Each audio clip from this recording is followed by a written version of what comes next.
This is Fox 26 News at 9. Welcome back, everyone. As Americans, we have certain rights: freedom of speech, freedom of religion, and the right to keep and bear arms, just to name a few. Well, what about the right not to live on the wrong side of a border wall? That's what our Isaiah Carey explored on his recent trip to Brownsville. He joins us now with that story. Isaiah? Guys, a very interesting trip down there. Now, you've heard of living on the wrong side of the tracks. What about living on the wrong side of the $2 billion border fence? That lifestyle has left some Texas residents angry and sleeping with guns at night. It's not nearly as imposing on television as it is in person.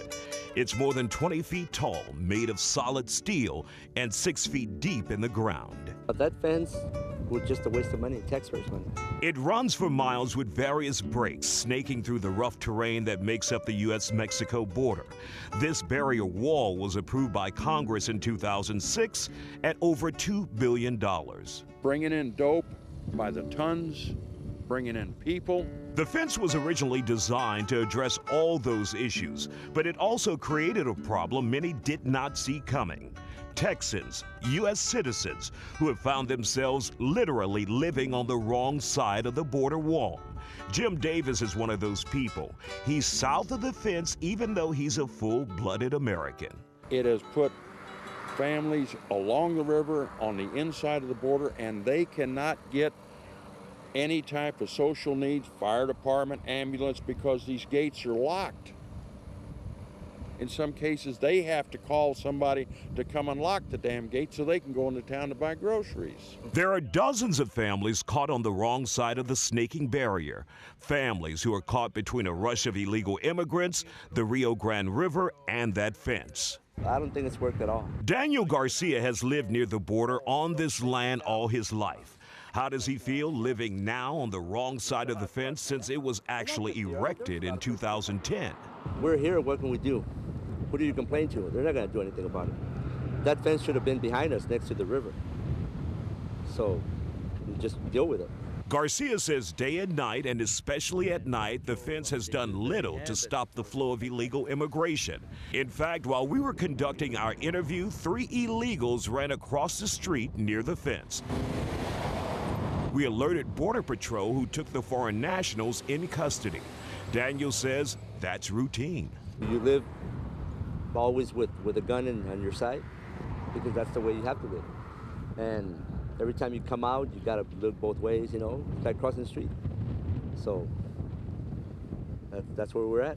To many in Brownsville, the border wall has become a joke, especially after various photos have been posted online. Take a look at this one, where the drug cartel almost drove a truck over the wall. Davis says it's simply embarrassing, a waste of money, and a breach of security. We sat with a stopwatch and watched 3 heavyweight gals, okay, go over the fence without a rope, without a ladder or anything, and under 30 seconds. The thing with the border wall is it's not here to totally stop people from coming into the United States.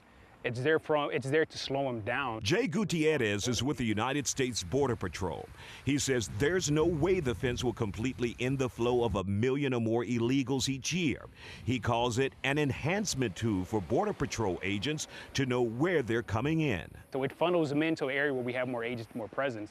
So for us, it is making a difference. It's not there to completely stop them, but for us to give us a chance to respond. Critics of the border wall, especially those who live on the wrong side, say they wish the government would have used the money to put more agents on the ground instead of them on the wrong side of a crooked borderline.